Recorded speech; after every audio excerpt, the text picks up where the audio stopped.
In this edition of RPP News, a terrifying trip to the shops, celebrating the best of our citizens, and Rosebud Hospital needs your help.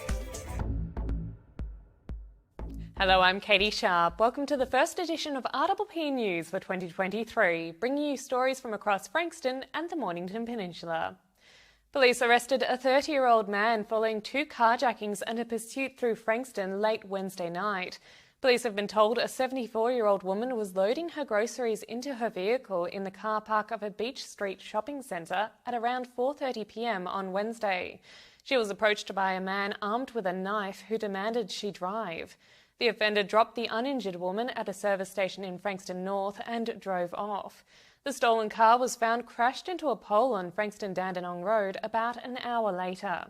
The same offender then threatened a man on Belvedere Road in Seaford with a knife before stealing his white Toyota Camry sedan at around 7:30 p.m. Stop sticks were successfully deployed and the offender who ran from the scene was arrested by the dog squad nearby. A Carrum Downs man was taken to hospital and is currently under hospital guard.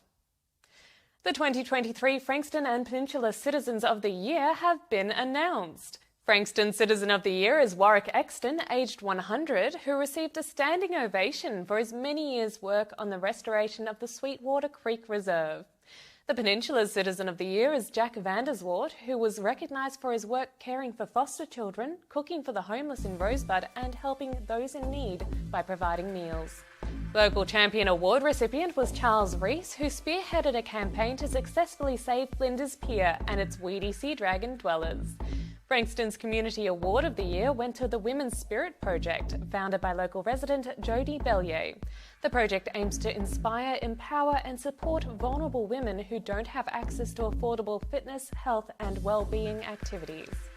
Both Young Citizens of the Year work to support local homeless people. Frankston's Jack Lyons, a trainee plumber, runs marathons to raise money to support the charity Blessing Bags, providing essentials to the homeless. On the Peninsula, Josh Berry was recognised for a project he began at the age of 9 called 2 Pairs Each.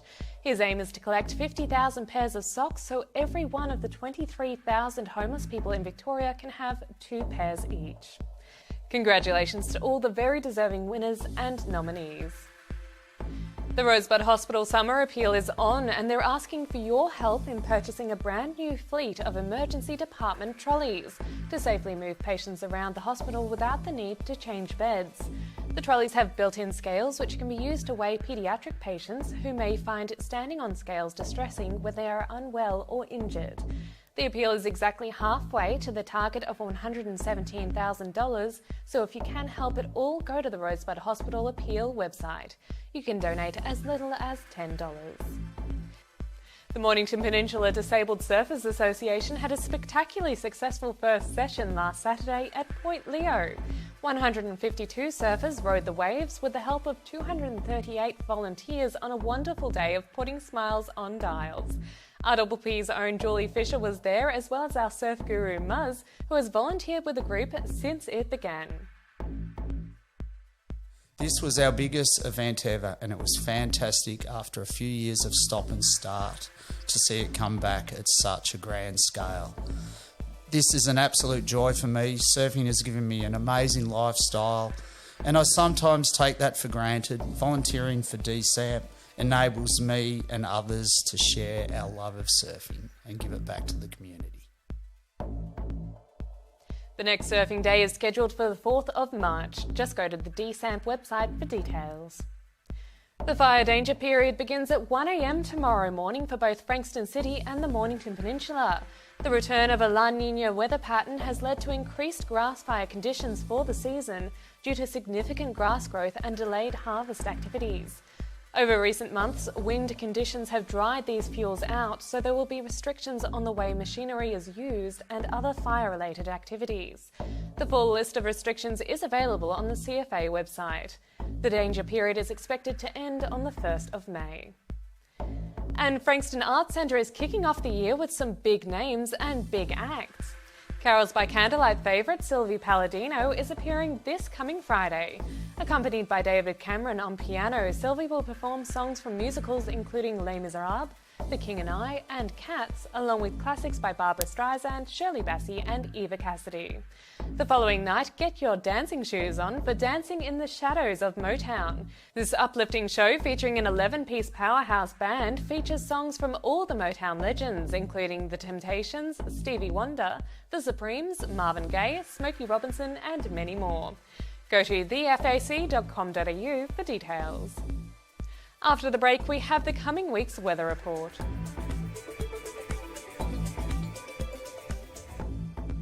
Hey, they're saying the fire danger rating's extreme. Should we go? There's no fire around here.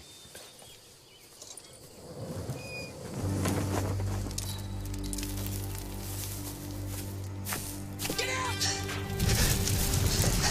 Get it!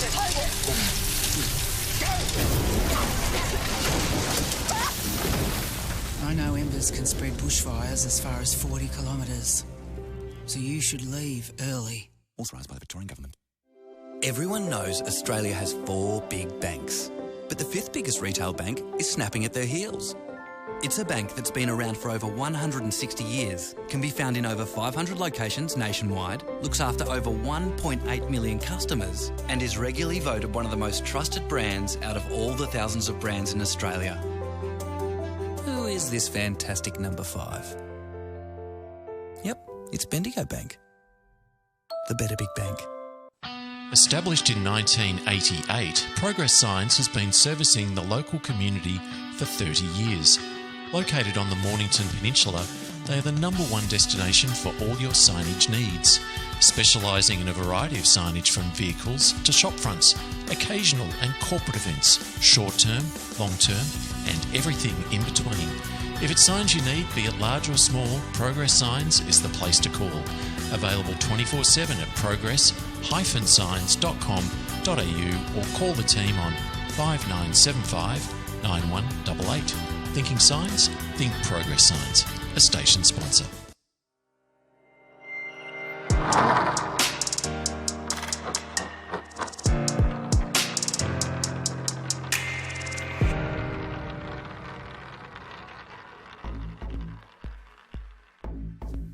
Welcome back. Let's now turn to this week's weather. Today, Sunday the 29th of January, brought us a partly cloudy day with a high of 23 degrees and a low of 16. Monday should be a mostly sunny day, bringing us a high of 24 and a low of 14. Tuesday sees the sun continue to shine with a high of 25 and a low of 15. Another sunny day on Wednesday the 1st of February with a high of 26 and a low of 15 degrees. Thursday sees a partly cloudy day with showers forming in the evening. We can expect a high of 21 degrees and a low of 8. Friday sees rain in the early morning, bringing us a high of 21 and a low of 16. And Saturday brings us another overcast day with a high of 23 and a low of 13 degrees. And now to our surf guru Muzz with the Surf Report. Hey, it's Muzz here, back with this week's Mornington Peninsula Surf Report. Hopefully you can get in the water tomorrow because it looks like about the only decent day in the outlook.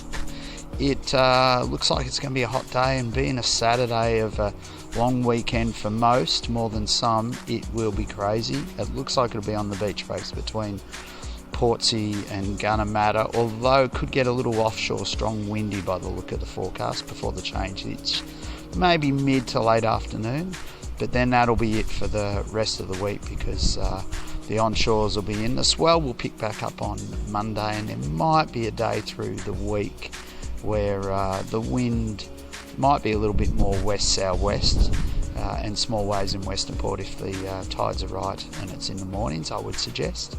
But pretty much from tomorrow evening onwards for the rest of the week it's going to be onshore and average waves at best, which is a bit of a bummer when school holidays are coming to an end. But tomorrow will be a cracking day. Lots of waves, but I'm assuming it's going to be crazy busy, and take it easy. It won't be small, but it won't be too big. It should be in that 1.5 metre size, maybe 2 metres. But you know, for the inexperienced, that's still a bit of a worry at the Gunnamatta side of things. But hopefully you'll get in the water, so make the most of it because tomorrow is the only day. And that's all from our team here at RPP News, serving the community with stories that matter to you.